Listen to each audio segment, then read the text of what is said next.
next, we turn to the conservative camp, whose contender Kim Moon-soo is back in the capital city after a 3-day tour of the southeastern part of the country. For more on this, I have my colleague Kim Do-yeon joining me live. Do-yeon, it's great to have you on. So Kim is back here in Seoul. What has he been saying? That's right, Sun-hee. Kim is back in the capital, and while there weren't any big rallies for supporters, he did stop by here during the day multiple times, possibly taking time to sort of regroup the campaign committee before he heads out again. But one of the big moments came as he held a press briefing here.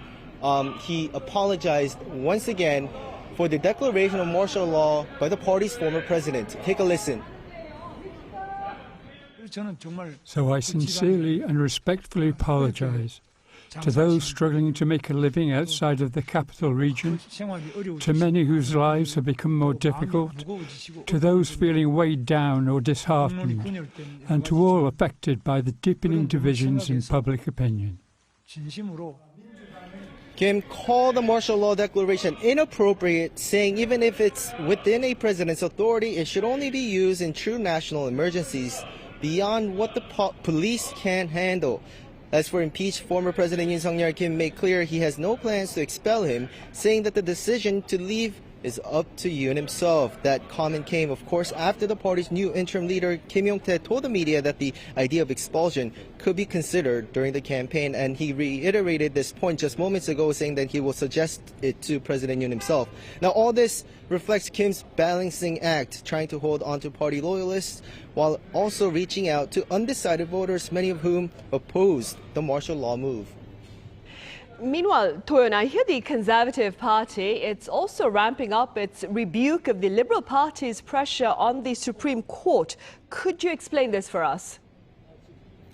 Sunny, that's right. One of the tactics that the PPP has had all along was to emphasize DP Lee Jae-myung's legal risks. Now, we saw the Supreme Court recently send a bill back to a high court for a guilty ruling on him. So after that, the DP has been pressuring the Supreme Court, trying to summon Chief Justice Cho Hee-dae for a hearing, and even starting a bill for a special probe into him with a potential impeachment motion as well. And because of this, Kim and PPP lawmakers took the time to go to the Supreme Court to protest against DP's actions. Take a listen. They say democracy is about the rule of law. But have you ever seen anything so absurd? A criminal threatening a judge, summoning a judge for a hearing, launching a special investigation into a judge, or even trying to impeach a judge. Have you ever heard of such madness? Now, in the meantime, Kim also tried to appeal his diplomatic side to voters by visiting interim U.S. Ambassador to South Korea, Joseph Yoon, at his residence. While the two's discussion is undisclosed due to diplomatic reasons, Kim's chief of staff says the two discussed the Korean Peninsula and tariff issues candidly. That's all for now. Back to you, Sun-hee. All right, Do-yeon, thank you for that coverage from the Conservative camp.